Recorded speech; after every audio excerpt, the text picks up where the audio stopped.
Oyijon, gapirishmasu. Men ham Maftunani ko'chada 1-2 marta bolalar bilan ko'rgan edim. Sizlarga gapira olmaganman. Chunki u paytda gaplashmasdik.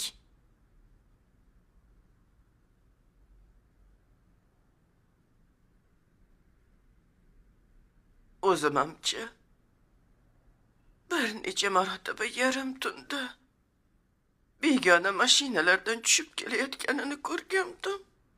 Necha marotaba urishib ham berdim. Lekin bu qiz menga quloq solmadi. Mana bu onasi bo'lsa butun yonini oldi. Meni bolam siz aralashmang deb aytdi. Ha. O'zinim doim Maftunani tarafini olardi. Qizini boshiga chiqardi. Mana ahvol. Endi jasadini quchoqlab kelyapti. Ahmoq xotin. Yer yutsin bunaqa ayolni, bunaqa onani.